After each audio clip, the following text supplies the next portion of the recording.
I was never a believer in the paranormal. Not because I thought it was impossible, just unlikely. I considered myself rational, grounded. But then something happened last summer that shook that foundation to its core. It started with a road trip. My cousin Elias and I had planned it for months, a week-long drive through Oregon, stopping in small towns, hiking through forests, sleeping in our car or cheap motels. It was supposed to be a break from everything, a detox from work, social media, city noise. On the third night, we took a detour. We'd read about an old decommissioned fire lookout tower deep in the Umpqua National Forest. According to a blog post Elias found, you could still hike up to it, and it had one of the best panoramic views of the forest. No trail markers, though, just vague directions and a GPS pin. We arrived late afternoon. The car couldn't go all the way in, so we parked near an old service road and hiked the rest. It took nearly an hour to reach the tower. The structure looked like it hadn't been used in decades. Faded paint, broken steps, windows half boarded up. But it was still standing, and inside, it was dry and surprisingly clean. We decided to spend the night there. The sun dipped below the treetops, and the forest lit up in that golden, almost magical way. We ate some sandwiches, cracked open a couple beers, and watched the stars come out. There was no reception, no noise, just the sound of wind and the occasional bird call. It felt perfect. Around midnight, I woke up to the sound of footsteps on the stairs. At first, I thought it was Elias.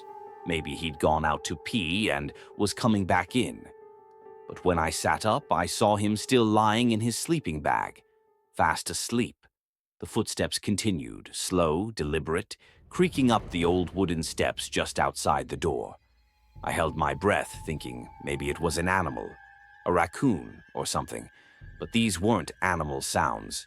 These were human steps, one at a time, getting closer. I whispered Elias's name, trying to wake him without making too much noise. He stirred but didn't fully wake. The footsteps stopped right outside the door. There was no knock, no sound at all for a few seconds. Then, a single tap on the door. Not hard, just enough to let us know someone was there. I grabbed the flashlight and clicked it on, aiming it at the door. "Who's there?" I called out. Silence. Then, from the other side of the door, a voice spoke, a woman's voice. Software. Calm. It said, "I used to live here." I froze. Elias sat up now, fully awake, looking at me like he'd just heard it too. "What?" I asked. No response. I stood up and moved slowly to the door, my hand hovering over the handle. Elias whispered, "Don't open it." I didn't. I just stood there, listening, waiting. Eventually, we heard footsteps again, but this time going back down the stairs. When we looked outside, shining the flashlight into the woods, there was nothing, just trees. We didn't sleep the rest of the night. As soon as the sun rose, we packed our things and left. On the way back to the car, we noticed something we hadn't seen before. A second, much older trail branching off from the main path. At the edge of it, there was a small wooden post in the ground, half rotted, with faint lettering burned into it. Elias brushed off the dirt, revealing the name. Maria Keller, 1936.